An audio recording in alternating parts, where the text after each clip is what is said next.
essas são as imagens que a Justiça Eleitoral não quer que você veja. O Tribunal Superior Eleitoral decidiu que a campanha do presidente Bolsonaro não pode utilizar imagens gravadas aí durante o 7 de setembro.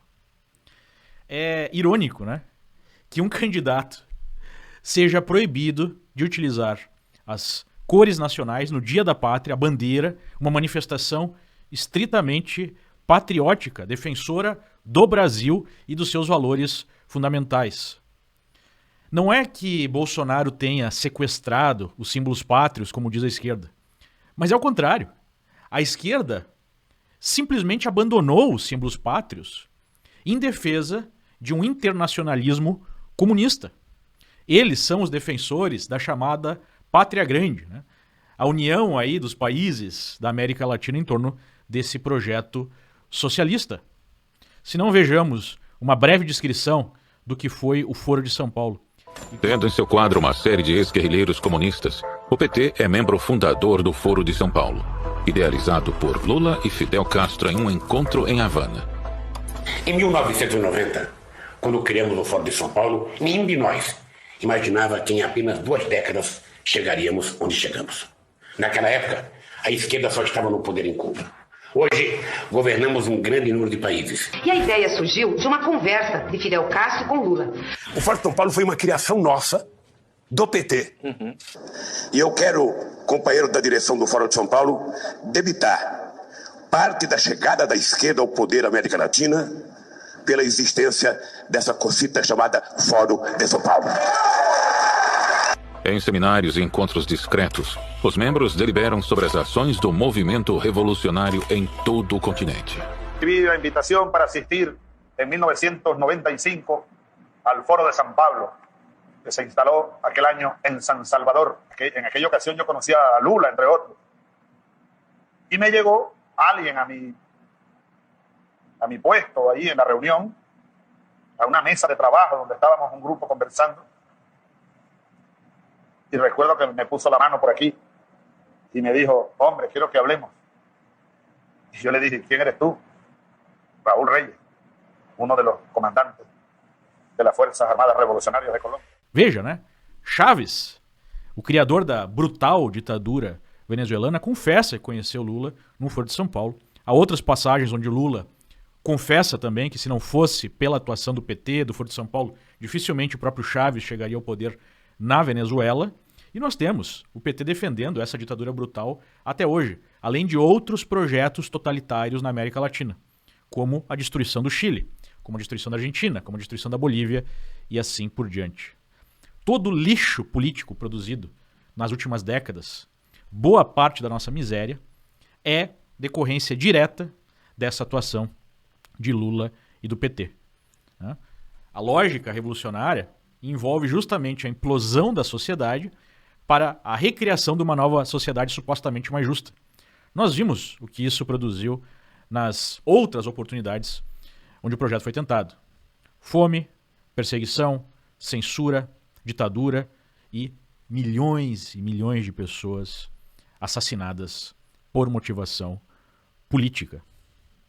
E a inversão revolucionária é muito interessante de observar, né? Os sujeitos que produzem o mais profundo discurso de ódio, que mentem sistematicamente, acusam os seus adversários de mentir, né, a lógica aí das fake news, e de produzir o discurso de ódio.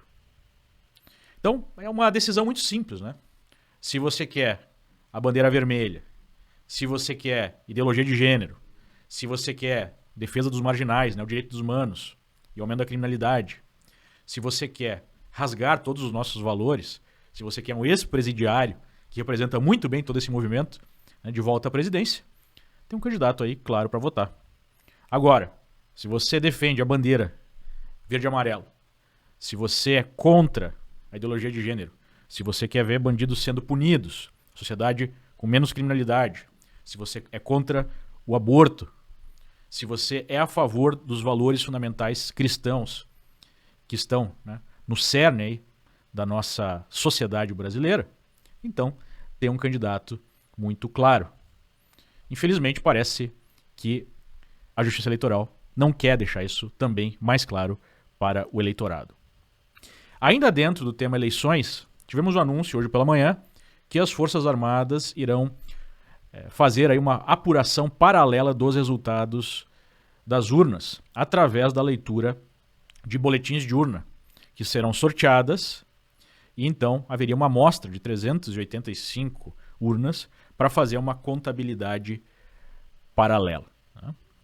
Obviamente que a militância de redação estridente já está se posicionando contra essa medida, mas ela é basicamente inútil, né? Porque todo o processo de contabilização dos votos ele se dá na própria urna através de um algoritmo que não é aberto ao público, que algumas entidades podem auditar, se fosse possível, né? Se fosse fácil, auditar 30 milhões de linhas de código.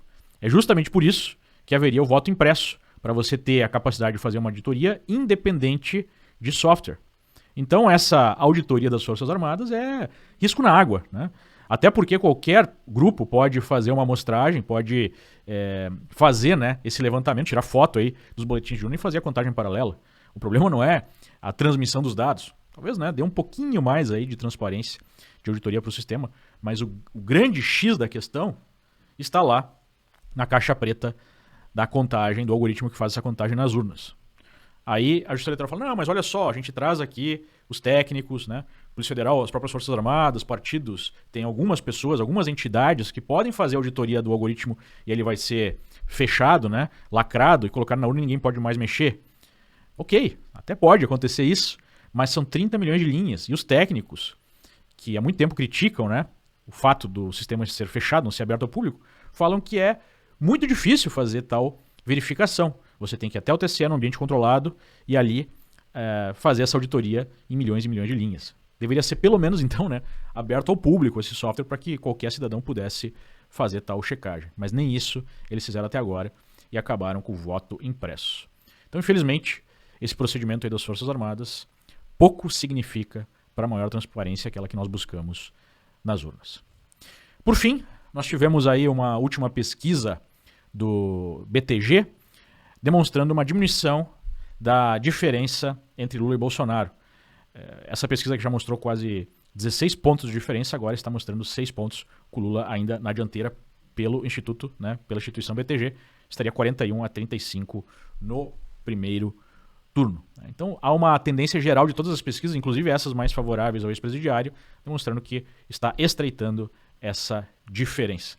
E já há até, né, especialista e um dos diretores desses institutos falando que o voto escondido, o voto envergonhado, pode fazer uma diferença nessas eleições, sugerindo que muita gente que vota em Bolsonaro simplesmente não fala, né, esconde, já que há aí uma perseguição, especialmente dos meios de comunicação, tratando os conservadores, os apoiadores do presidente praticamente como criminosos, e que lá no escurinho da urna, né, essas pessoas poderiam votar no Bolsonaro. Né? É uma ótima desculpa. Mas enfim, essas são as últimas notícias aí das nossas eleições e o pleito já está aí, né? Nós temos praticamente aí umas 3 semanas até as nossas eleições de primeiro turno. Vamos continuar aqui no canal fazendo a cobertura. Se você gostou desse vídeo, deixe seu like. Isso faz com que mais pessoas possam ver o vídeo pelos algoritmos do YouTube e de outras redes. Faça o seu comentário e envie para suas redes. Até a próxima. Tchau, tchau.